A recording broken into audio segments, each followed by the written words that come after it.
오늘 우리가 읽은 말씀은 구원의 은혜가 인간에게 얼마나 절대적으로 필요한가에 대해서 아주 잘 가르쳐주는 성경 말씀이라고 이야기할 수 있어요. 어떤 분들은 은혜라고 하면 예배 시간에 감동을 받거나 찬양하다가 눈물이 흐르는 것을 은혜라고 생각해요. 또는 자기가 바라고 원하는 무언가가 이루어졌을 때도 은혜라는 말을 사용하기도 하죠. 물론 그런 것도 은혜이기는 합니다. 은혜란 하나님께서 우리에게 값없이 주시는 것이기 때문에 모든 것이 결국은 다 하나님의 은혜라고 말할 수도 있겠죠. 여러분, 그러나 우리가 꼭 기억해야 하는 진짜 은혜란 받으면 좋고 안 받아도 그만이 아니라 그것 없이는 대체 불가능한 것을 의미한다는 거예요. 가령 이렇게 더운 여름날 제가 걸어가는데 누가 제게 사이다 한 캔을 주면 얼마나 감사하겠습니까? 여러분, 하지만 사이다 한 캔 없어도 사는데 지장 없다고요. 그거 없으면 집에 가서 시원한 물 한 컵 벌컥벌컥 마시면 되니까요. 예전에 삼성의 이건희 회장이 임원들에게 경영혁신을 이야기하면서 마누라와 자식 빼고는 다 바꿔라, 이런 말을 한 적이 있었다고요. 어떤 경우에는 가족을 뺀 나머지 모든 것들이 다 대체 가능한 것처럼 보이기도 합니다. 하지만 그런 가족도 사소한 일 때문에 다투다가 관계가 틀어지면 오히려 남보다도 못한 존재로 전락해버리고 만다는 거예요. 그런데 만약에 지금 이곳에 공기가 다 사라진다고 생각해 보세요. 몇 분이 지나지 않아서 우리 모두 죽고 말 거예요. 이처럼 무엇으로도 대체 불가능한 것이 내가 꼭 받아야 하는 하나님이 주시는 진짜 은혜라는 것을 우리가 깨달을 때 그 은혜의 가치도 알고 은혜에 감사할 수도 있는 거예요.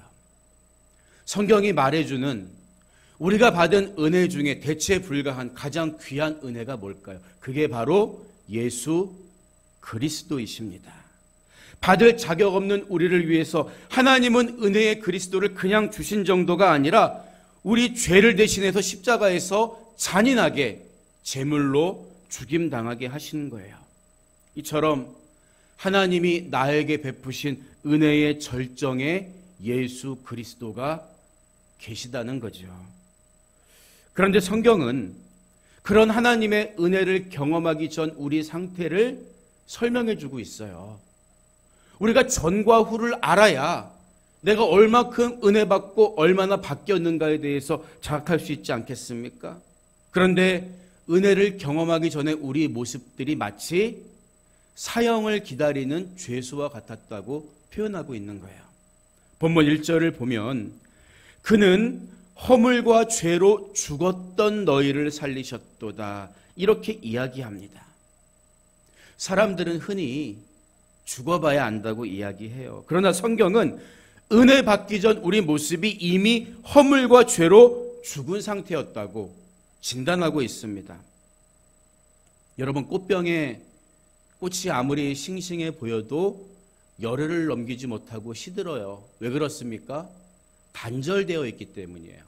뿌리와 단절되어 있기 때문에 살아있는 것처럼 보여도 사실은 생명이 없는 것입니다. 마찬가지라고요. 죄로 인해 영원한 생명이신 하나님과 단절되어 있던 우리 인간은 아무리 잘난 척하고 화려하고 싱싱해 보여도 영원한 멸망이 기다리고 있을 뿐이었다는 거죠. 그래서 겉으로 보기에 멀쩡히 살아 움직이는 것처럼 보여도 너희는 허물과 죄로 이미 죽었던 존재였어, 이런 진단을 내리는 거라고요.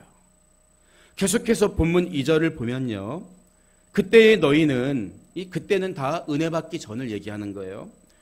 그 가운데서 행하여 이 세상 풍조를 따르고 공중 권세 잡은 자를 따랐으니 곧 지금 불순종의 아들들 가운데서 역사하는 영이라, 이렇게 말합니다. 하나님의 사랑과 은혜를 받기 전 우리의 모습이 세상 풍조와 공중 권세 잡은 자, 곧 악한 마귀를 따르는 상태였다고 성경은 진단하고 있는 거죠. 여기서 불순종의 아들들이란 말은 히브리적인 관용 표현이에요. 구약의 잠언을 보면 가난의 아들 이런 표현을 썼기도 했고, 사무엘하를 보면 부정의 아들 이런 표현을 쓰기도 하는 것에서 알 수 있듯이 무엇의 아들이란 말은 어떤 상황의 지배를 받는 존재들을 일컫는 관용적인 표현이라는 거죠. 우리도 어둠의 자식들 이렇게 얘기할 때 그 자식들이 그렇게 살아가는 집단을 표현하는 데 쓰는 말들이잖아요. 따라서 불순종의 아들들이란 남자만 얘기하는 게 아닙니다. 여러분, 여성분들이 안심하면 안 돼요. 하나님을 떠나 살면서 어두움의 주관자인 사단과 그 졸개의 지배를 받으며 살아가는 모든 사람들을 가리켜서 불순종의 아들들이라고 얘기하는 거죠. 바로 예수님을 만나서 하나님의 자녀가 되기 전 나의 모습이라든지, 아니면 예수님을 믿는다고 하면서도 여전히 세상의 성공과 물질을 주인처럼 모시는 나의 모든 행동들이 세상 풍조와 공중 권세잡을 따르는 모습이라고 성경은 말하고 있는 거예요. 마지막으로 3절을 보면 전에는, 은혜 받기 전에는 우리도 다 그 가운데서 우리 육체의 욕심을 따라 지내며 육체와 마음에 원하는 것을 하여 다른 이들과 같이 본질상 진노의 자녀이었더니, 이렇게 말해주고 있어요. 보세요. 허물과 죄로 죽어 있었고 세상 풍조와 공중 권세 잡은 자를 따르던 우리의 모습은 하나님 앞에서 본질상 진노의 자녀일 뿐이었다고요. 물론 지금은 하나님의 은혜 아래서 새 사람이 되고 하나님의 자녀가 되었지만, 하나님의 은혜를 입기 전 나의 모습이 사실상 가장 비참하고 죽을 수밖에 없는, 아니 죽어 있는 절망적인 상황이었다는 것을 바울은 에베소 교인들을 향해서 기억해야 한다고 이야기해주고 있는 거예요. 이처럼 죄의 삭신 사망으로 인해서 멸망으로 치닫고 있는 것이 하나님의 은혜를 받기 전 본래 인간의 운명이었다는 거예요. 제가 자주 드리는 비유지만, 여러분 벼랑에서 줄을 잡고 매달려 있다고 생각해 보세요. 무엇 열심히 한다는 자체가 의미가 있겠습니까? 때가 돼서 줄이 끊어지고 나면 거기서 열심히 살았든 게을르게 살았든 남들보다 조금 도덕적이었든 비도덕적이었든 그 줄이 딱 끊어지면 다 떨어지고 마는 거예요. 하나님의 은혜 없이 우리 인간의 존재가 그랬다는 거죠. 이처럼 우리가 하나님의 은혜의 소중함을 알기 위해서는 나 스스로는 절대 구원에 이를 수 없는 존재였다는 것을 자각하는 절망에서부터 출발해야 된다는 거예요. 여러분, 그렇다면 그런 절망적인 상황에 놓여있던 우리에게 하나님은 구체적으로 어떤 은혜를 베푸셨을까요? 본문 4절과 5절의 말씀을 보면 그게 나와 있는데, 긍휼이 풍성하신 하나님이 우리를 사랑하신 그 큰 사랑을 인하여 허물로 죽은 우리를 그리스도와 함께 살리셨고 너희는 은혜로 구원받은 것이라 가로 닫고, 이렇게 이야기하고 있어요. 여러분, 1절에서 뭐라고 진단했어요? 허물과 죄로 죽었다고 했는데, 그렇게 죽어있던 우리를 그리스도와 함께 하나님이 살리셨는데 왜 살리셨냐는 거예요. 그 동기가 뭐라고요? 그 동기는 바로 하나님께서 우리를 사랑하신 그 사랑을 인하여, 그 사랑 때문이라는 거예요. 우리 교회 학교 학생들이 다 외우는 아주 유명한 성경 구절이 있잖아요. 하나님이 세상을 이처럼 사랑하사 독생자를 주셨으니 이는 그를 믿는 자마다 멸망하지 않고 영생을 얻게 하려 하심이라. 하나님이 독생자를 왜 주셨다고요? 사랑하시기 때문에. 우리에게 손을 내미신 하나님의 동기는 사랑에 있다는 거예요. 그 사랑으로 인해서 허물과 죄로 죽어있던 우리가 다시 보혈을 지나 하나님께로 나아갈 수 있게 되었다고 성경은 증언하고 있는 거예요. 재밌는 것은 여기서 5절 후반부를 보면 괄호가 있어요. 괄호가. 너희는 은혜로 구원을 받은 것이라. 바울이 이야기하고 있잖아요. 사실 이 구절에 대한 자세한 해설과 내용은 뒤에 나오는 8절 이하에 언급되고 있습니다. 그런데 죽었다가 살아난 감격 속에서 이게 하나님 은혜라는 것을 바울이 얼른 말하고 싶은 거예요. 하나님이 사랑으로 해서 우리에게 은혜 주셔서 구원받았는데 이게 하나님의 은혜야. 그 먼저 얘기하고 싶은 거예요. 바울의 심정이. 그거 잊어버리면 안 돼. 이 말이 가장 하고 싶었던 거죠. 이런 바울의 태도가 참 멋지지 않아요? 정말 중요한 얘기 강조하고 싶은 거예요. 또 6절을 보면 또 함께 일으키사 그리스도 예수 안에서 함께 하늘에 앉히시니, 이게 참 곰곰이 씹어볼수록 놀라운 구절이에요. 여러분, 하나님이 영적으로 이미 사망 선고를 받았던 우리를 그리스도와 함께 살리셨을 뿐만 아니라 하늘에 예수와 함께 앉게 해주셨다는 거예요. 여러분, 이 대목에서 누가 생각납니까? 예수님의 12 제자 중에 세베대의 아들들 야고보와 요한이 뭘 예수님께 요청합니까? 주님 옆에 앉게 해주세요. 응? 주님 옆에 우리가 좀 앉게 해주세요. 야심이 있었기 때문에. 물론 다른 제자들도 마찬가지였어요. 내가 그 일을 위해서는 주님처럼 쓴 잔도 마실 수 있습니다. 장담했다고요. 그런데 예수님 뭐라고 대답하시죠? 그때 마태복음 20장 23절을 보면 너희가 과연 내 잔을 마시려니와 내 좌우편에 앉는 것은 내가 주는 것이 아니라 내 아버지께서 누구를 위하여 예비하셨든지 그들이 얻을 것이니라. 이렇게 대답하셨다고요. 이 말씀을 우리가 얼핏 들으면 야고보나 요한하고 비교할 수 없는 더 놀라운 업적을 쌓은 사람이라야 아버지께서 그를 예수님 곁에 앉게 하리라는 생각을 하게 됩니다. 하지만 오늘 본문을 읽으니까 너무 놀라운 거예요. 여러분, 하나님이 예수님과 함께 나란히 앉게 해주는 사람은 어떤 특별한 사람이 아닐 수 있다고요. 세상에서 주목받는 대단한 사람이 아닐 수 있습니다. 위대한 사역자가 아니고 성자가 아닐 수 있다고요. 오직 하나님의 은혜인 그리스도 예수 안에서 다시 살아나는 사람, 그런 믿음과 간증으로 살아가는 사람을 하나님은 예수 안에서 예수님 옆에 나란히 앉게 해주신다고 성경이 우리에게 오늘 말하고 있는 거예요. 여러분, 왜 하나님이 그렇게 하실까요?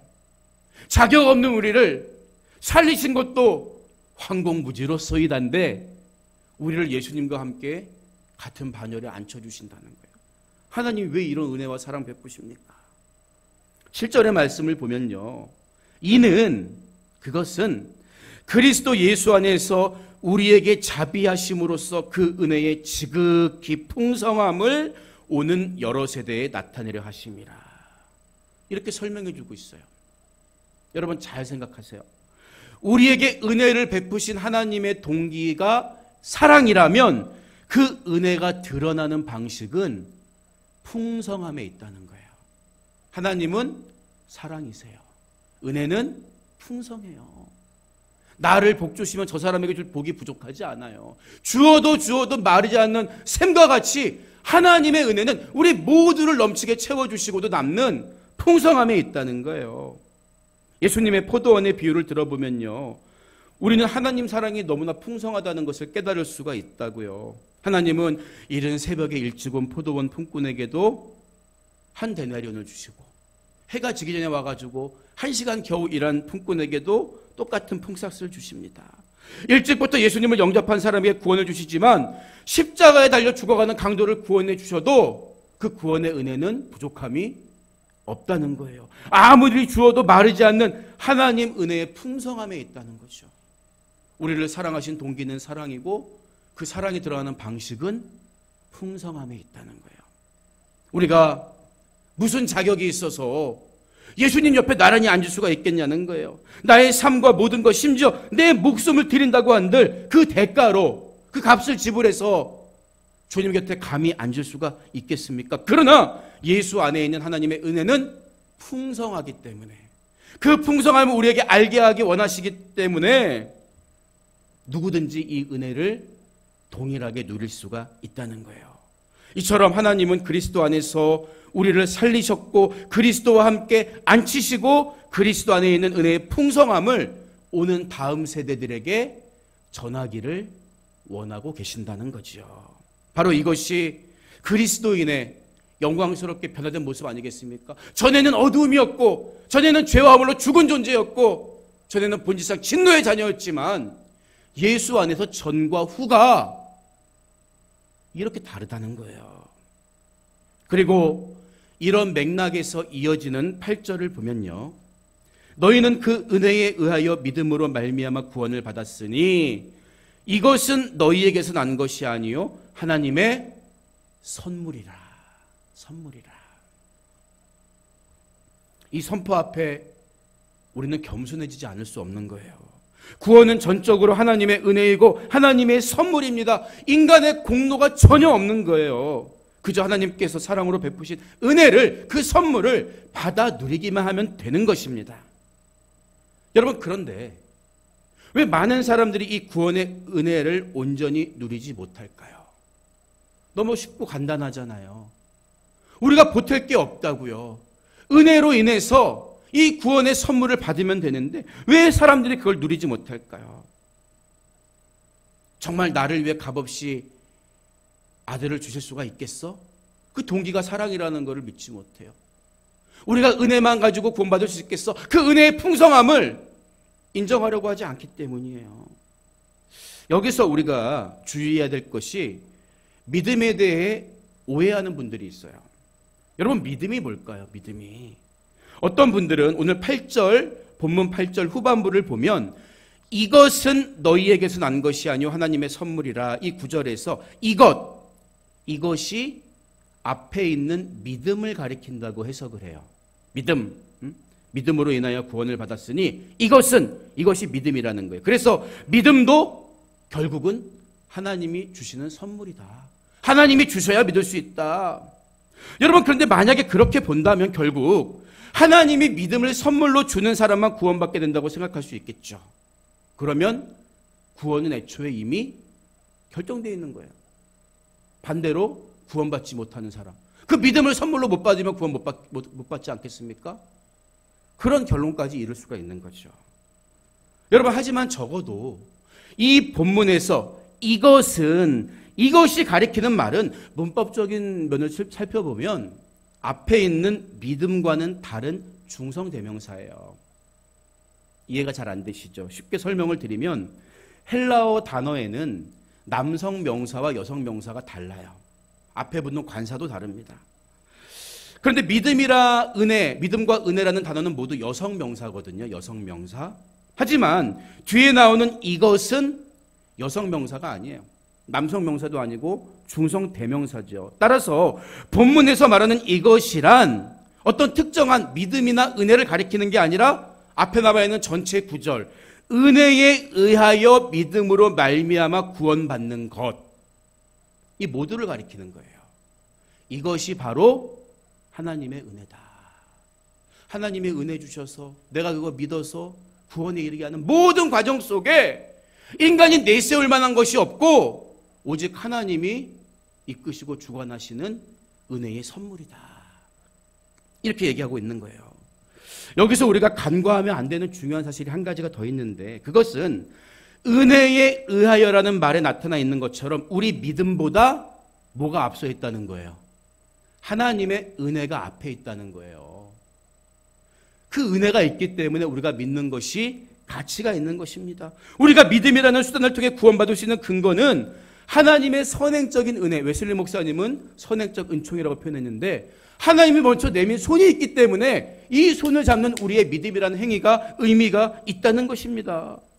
여러분, 믿음을 구원의 원인으로 보고 우리 쪽에서 먼저 하나님을 믿기로 작정해야만 비로소 하나님이 은혜를 주실 수 있다고 생각하면 안 된다는 거예요. 우리가 믿기 이전에 하나님의 은혜는 먼저 우리 모든 사람 앞에 다가와 있는 거예요. 주 예수 내가 알기 전 날 먼저 사랑했네.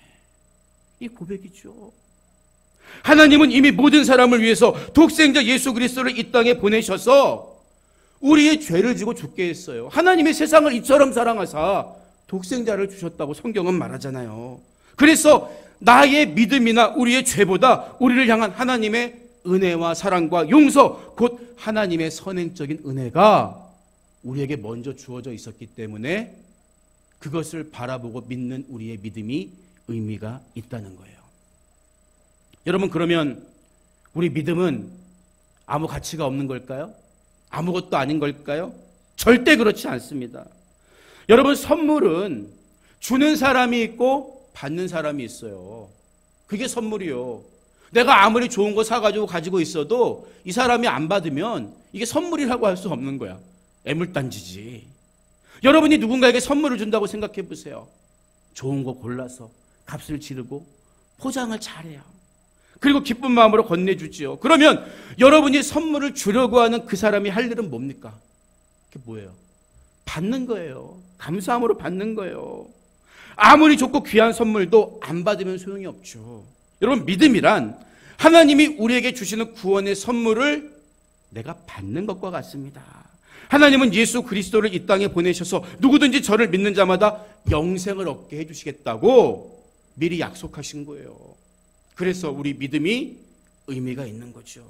이처럼 하나님 은혜 안에서 구원은 믿음으로 인한 선물이 되는 것입니다. 우리가 믿음을 보여드렸으니까 구원을 이루는 것에 대해 뭔가 대단한 거 보탠 것 같지만 본래 우리는 어떤 존재였다고요? 죽었던 존재. 생각해 보세요. 죽으면 사람이 어디 묻혀요? 땅에 묻히죠. 본질상 진노의 자녀였어요. 그래서 예전에 높은 뜻 숭의교회를 다녀하셨던 김동호 목사님이 자주 표현하셨던 것처럼 우리가 믿은 거가 하나님 보실 때에는 마이너스 1이 됐다가 그냥 도로 0이 된 거예요. 죽으면 땅에 묻히잖아요. 그냥 평평한 땅으로 올라온 거야. 그대로 된 거예요. 원래 형상을 그냥 회복한 거지 우리가 믿어드려서 대단한 게 하나님께 유익된 게 아니에요. 마이너스 1이었다가 그냥 0이 된 거예요. 그러니 내가 믿어드렸다고 자랑할 게 있겠습니까? 어깨에 힘줄 게 있겠습니까? 아니에요. 그래서 바울은 은혜로 인하여 믿음으로 말미암아 구원받는 이 전 과정이 따지고 보면 인간의 공로나 자랑이 절대 될 수 없고 이 모든 것이 다 하나님의 선물이다. 하나님의 은혜다. 이 고백을 들려주고 있는 거예요. 그래서 우리는 이 은혜 앞에서 늘 겸손해야 합니다. 보면 마지막 절은 행위에서 난 것이 아니니 이는 누구든지 자랑하지 못하게 함이라. 다시 한번 강조하고 있죠. 만약에 여러분의 행위가 구원의 일이라도 보탬이 된다면 구원은 행위에 대한 정당한 대가이지 은혜라고 할 수는 없을 거예요. 만약에 구원이 행위에 대한 대가가 된다면 구원은 내가 그래도 남들보다 더 의롭게 살았다는 것에 대한 일종의 자랑이 될 거예요. 나 의롭게 살았으니까, 내 행위가 남달랐으니까 구원도 받았고 나는 너희와 달라. 이렇게 얘기할 수 있겠죠. 여러분, 그런데 결코 그렇지 않다는 거예요. 그래서 바울처럼 기독교 역사상 가장 뛰어난 전도자조차도 스스로를 가리켜서 이 은혜에 다가서면 다가갈수록 죄인 중에 내가 괴순이라. 이 은혜의 분량에 자기를 계속 비추다 보니까 자기의 낱낱한 초라한 모습이 드러나다 보니까 은혜 아니면 살 수 없구나. 내가 죄인 중에 괴수구나. 이 고백할 수밖에 없는 거죠. 여러분, 그래서 기독교는 성경적인 원칙으로 보자면 성인을 만들어서 사람에게 주목하거나 사람을 추앙하는 종교가 절대 아니라는 거예요. 왜? 은혜를 많이 받을수록 하나님께 다가가면 다가갈수록 마치 태양빛에 다가갈수록 조그마한 어둠도 없어지는 것처럼 나의 초라함이 낱낱이 드러나기 때문에 결국은 은혜입니다. 하나님의 선물입니다. 오직 은혜 안에서 믿음으로 하나님 앞에 설 수 있게 하나님께만 영광 돌리고 감사하는 것이 너무나 마땅한 거예요. 왜? 구원은 하나님의 선물이기 때문에. 오늘 말씀을 마무리합니다. 네덜란드 출신의 영성가 헨리 나우멘이 쓴 죽음 가장 큰 선물이라는 책에 나오는 이야기예요. 여러분은 서커스 보신 적 있죠? 그 서커스의 백미는 뭐니 해도 공중근의 쇼라고 이야기할 수 있을 거예요. 그런데 한 유명한 공중근의 기술자가 이런 말을 합니다. 나는 공중근의 공연을 할 때 나를 붙잡아주는 사람을 전적으로 신뢰합니다. 이게 공중근의 비밀인데요. 사실 공중을 나는 사람은 아무것도 하는 게 없다고요. 붙잡아주는 사람이 진짜 모든 것을 합니다. 공중근해에서 최악의 실수는 공중을 나는 사람이 붙잡아주는 사람을 잡으려고 하는 거예요. 만약에 공중을 나는 내가 그 사람의 손목을 잡는다면 그의 손목이 부러지거나 내 손목이 부러지고 말 겁니다. 그렇게 되면 둘 다 끝장이죠. 그래서 공중을 나는 사람은 붙잡아줄 사람이 자기를 위해 정확히 제자리에 서 있다는 사실을 믿고 팔을 뻗어야 합니다. 이 이야기를 인용하면서 헨리 나우인이 이런 말을 덧붙여요. 두려워하지 마세요. 당신이 하나님의 사랑받는 자녀라는 걸 생각하세요. 당신이 길게 점프할 때 하나님은 벌써 그 자리에 와 서 계실 것입니다. 하나님을 붙잡으려고 애쓰지 마세요. 하나님이 당신을 붙잡아 주실 거예요. 그러니 그저 팔과 손을 앞으로 내밀기만 하세요. 하나님을 믿으세요. 내가 하나님을 향해 손을 내민 게 아니라 하나님께서 나의 손을 잡으신 거예요. 내가 하나님을 믿어드린 것 같지만 그보다 먼저 우리를 향하여 손을 내미신 하나님의 선행적인 은총에 있었다고요. 그래서 구원은 믿음으로 인한 하나님의 선물이 되는 것입니다. 하나님은 때로 나를 낮추기도 하시고 내가 고난 가운데서 그분을 의지하도록 인도하실 때도 있습니다. 그러나 중요한 것은 우리의 팔을 붙잡아주는 분처럼 하나님은 나를 떠나지 않고 기다리시고 붙드시며 결국엔 이기게 하신다는 사실입니다.